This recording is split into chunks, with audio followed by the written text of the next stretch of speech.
శ్రీమతి ప్రశాంత్ రెడ్డి గారు. ధన్యవాదాలు అధ్యక్ష.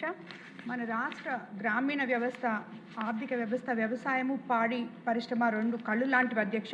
వ్యవసాయం తర్వాత మా జిల్లాలో లక్షలాది కుటుంబాలు పాడి పరిశ్రమ మీద ఆధారపడి ఉన్నారు అధ్యక్ష. కాబట్టి వాళ్ళకి అందరికీ కూడా ఎవరికైనా ఒక్క ఆవు ఒక్క గేదె పెట్టుకొని ఎన్నో కుటుంబాలు బతుకుతున్నాయి అధ్యక్ష. అయితే మా కోవూరు కాన్స్టిట్యున్సీలో మన ప్రభుత్వం అధికారంలోకి వచ్చిన తర్వాత వాళ్ళకి అండగా 235 క్యాటిల్ షెడ్స్ అలాట్ చేయడం జరిగింది అధ్యక్ష. అలాగే 154 కంప్లీట్ అయ్యాయి, ఇంకొక 81 ప్రాసెసింగ్లో ఉన్నాయి, ప్రోగ్రెస్లో ఉన్నాయి అధ్యక్ష.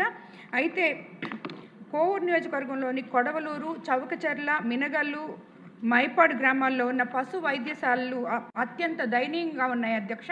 ఆ పెచ్చులు ఊడి కింద పడిపోతున్నాయి అధ్యక్ష. డాక్టర్లు ప్రాణాలు అరచేతులు పెట్టుకొని పనిచేస్తున్నారు అధ్యక్ష.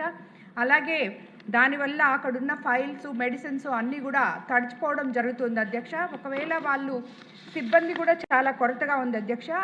తాగునీరు సదుపాయాలు, శానిటైజేషన్ లాంటి మినిమం వాటివి కూడా అక్కడ లేకుండా ఉన్నాయి అధ్యక్ష. దానివల్ల వాళ్ళు డాక్టర్స్ సరిగా పనిచేయని దానివల్ల వీళ్ళు కానీ ప్రైవేట్ డాక్టర్ దగ్గర తీసుకుపోతే దారిలోనే నెల్లూరు దాకా వస్తే దారిలోనే ఆ మూగ జీవాలు చనిపోవడం కూడా జరుగుతున్నాయి అధ్యక్ష.